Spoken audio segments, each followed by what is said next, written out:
जित संगो जितेंद्रिय स्थूले भगवतो रूपे मन संसार में दिया। मन को जीतना है तो पहले आसन को जीतो। जितासन इसका मतलब है एक आसन पर बहुत देर तक बैठने की आदत को डालो। एक बार मेरे मन में आया मैं एक आसन में बैठूंगा। मैं 38 घंटे तक बैठा, पैरों में शून्यता आने लगी। अब मन कर रहा है सीधा कर लो, मैंने कहा चाहे टूट जाए मैं नहीं करूंगा। आप भी मन में ठान लो मुझे गोविंद को पाना है। उस छोटे से बालक ध्रुव जी ने कैसे भगवान को पा लिया, भगवान की कृपा प्राप्त हुई। ओम नमो भगवते वासुदेवाय, इस मंत्र के बलबूते। अरे मेरी माताओं, आप में तो सज्जान है। जब एक बांस की बांसुरी गोविंद से जुड़ना चाहती है, गोविंद को पाना चाहती है, कहती है गोविंद मुझे जो तकलीफ देना हो, जो कष्ट देना हो मुझे दे दो, लेकिन गोविंद मुझे अपने अधरों से लगा लो। एक बांस की बांसुरी गोविंद के अधरों में लगना चाहती है, कहती है गोविंद मुझ में एक छेद कर दो, 2 छेद कर दो, 3 छेद कर दो, 4 छेद कर दो, लेकिन गोविंद मुझे अपने अधरों से लगा लो।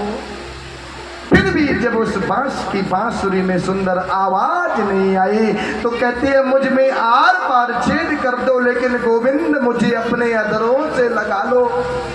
अरे हरिनगर वालों, तुम में तो जान है, तुम गोविंद को अपने सामने बुला सकते हो। गोविंद के अधरों में क्या, तुम तो गोविंद के हृदय में सदा सदा के लिए अपना स्थान बना सकते हो। लेकिन मैं जो कहूँ आपने वो बात को करना पड़ेगा। मैं विश्वास दिलाता हूँ तुम्हें सत्य के रास्ते, सन्मार्ग के रास्ते जीवन पर्यंत तुम्हें प्रेरित करूँगा। अपने स्वार्थ की तो कोई बात कभी नहीं करूँगा। जब मैं कोई स्वार्थ की बात करूँ तो आप मुझसे दूरियां बना लेना। जब मैं सनातन की बात करूँ, सत्कर्म की बात करूँ तो आप मुझे छोड़कर मत जाना, क्योंकि बिन आपके जीवन मेरा अधूरा है। बिन बांस की बांसुरी से गोविंद अधूरे हैं, ऐसे बिना भक्तों के भगवान अधूरे हैं। बिना भक्तों के भगवान अधूरे हैं, बिना भक्तों के भगवान अधूरे हैं। और भगवान कौन है इस पृथ्वी पर? अगर गोविंद को पाना है तो गौ सेवा करनी पड़ेगी। हम तो रोज पिज्जा बर्गर खाएंगे, लेकिन हमारी गौ माता रोज सड़क के किनारे कचरा खाए। क्या यह उचित है? कृपया रोज 1 रोटी गाय को देना प्रारंभ करें। जब गोविंद की कथा सार्थक होगी, जब गोविंद तुम्हें मिलेंगे, जब गोविंद तुम्हें मिलेंगे, जब गोविंद तुम्हें मिलेंगे, जब गोविंद तुम्हें मिलेंगे। आप गौ सेवा नहीं करोगे, गोविंद नहीं मिलने वाले। जिनके नहीं है नाम उनके नाम बनेंगे। घर गांव शहर मुरलीधर के धाम बनेंगे। ब्रह्मांड के सब देवता गौ में समाये हैं। तुम गाय पाल लेना, तुम्हारे सभी काम बनेंगे। अगर गोविंद को पालना चाहते हो तो तुम्हें गौ सेवा करनी पड़ेगी, क्योंकि गोविंद ने पहले गौ सेवा करी। किसी के बच्चे के जन्म के समय माता के आकस्मिक मृत्यु हो जाने पर गाय का ही दूध पिलाया जाता है ना। तो गाय हम हिंदुओं की नहीं, संपूर्ण सृष्टि की माँ है। फिर भी ये स्थिति, क्योंकि इस कलयुग में गाय को, जो बैल धर्म है, इनको महाराज श्राप लगा हुआ है। मेरे प्रभु श्री राम दशरथ जी का गोलोक गमन हो गया। राम लक्ष्मण और सीता वनवास में चल रहे हैं, उसी समय गया जी पहुंचते हैं। इसी श्राद्ध का समय है और वहां जब पहुंचते हैं उन्होंने देखा, अरे गया श्राद्धम सते नापी, गया में श्राद्ध करने से पितरों को मुक्ति प्राप्त होती है, क्यों ना मैं अपने पिता दशरथ का श्राद्ध कर दूं। उसी समय सायं हो रही थी। सीता को बोला, देवी आप यहाँ बैठो, मैं पूजन की सामग्री लाता हूँ और श्राद्ध करेंगे। सायंकालीन होने लगी।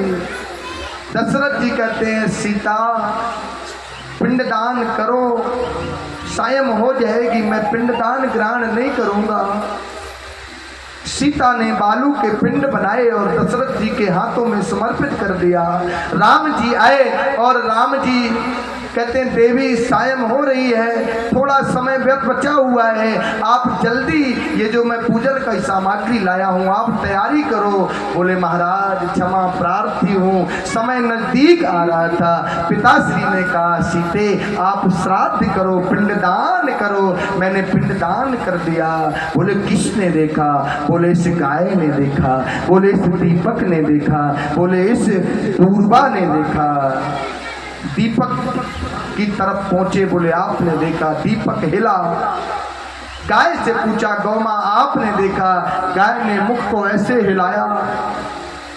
दूरबा से पूछा, दूरबा भी हिली। दीपक को पावन आशीर्वाद दिया कि जब भी कोई पूजा होगी दीपक जरूर जलेगा, बिना दीपक के पूजा साक्षी नहीं होगी। दूरबा को आशीर्वाद दिया तो देवताओं के मुख में चढ़ाई जाएगी। गाय को आशीर्वाद दिया, इस कलयुग में तेरे पूरे शरीर में देवता निवास करेंगे लेकिन तेरा मुख अपवित्र होगा, तू कचड़ा खाएगी। ये वही श्राप का कारण है जो गाय आज पृथ्वी पर भटक रही है। तुम्हारा बेटा कुपुत्र हो जाए तो क्या आप उसको मार दोगे?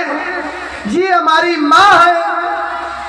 जब माँ पर ऐसी स्थिति आएगी तो हमारा जीवन कभी सफल नहीं होना पड़ेगा। एक बार बुलाना पड़ेगा, माँ बुलाओ मेरे साथ मिलकर एक बार अपनी माँ को। किस किस की माँ यहाँ बैठी है? किसकी माँ यहाँ नहीं है, ऊपर चली गई है? वो तो एक बार अपनी माँ को बुला लो। माँ, बछड़ा बुलाता है ना माँ को, बुलाओ। कैसे बुलाता है? सब बुलाओ। अरे माँ, ये डैडी पैडी बोलने लगे, तुम्हारे सामने वो डैड होने लगे। माँ बुलाया, आकर बुलाओ, एक बार बुलाओ, मुंह से बोल के बुलाओ। 4 घंटे तक तुम हमारे हो, हम तुम्हारे हैं, किसी को कोई दिक्कत नहीं है, कुछ नहीं कोई कहने वाला, ठीक है? इसलिए आप चिंता मत करा करो, प्रेम से बोलो। वृंदावन हरि लाल की जय। एक विशेष सूचना हमारे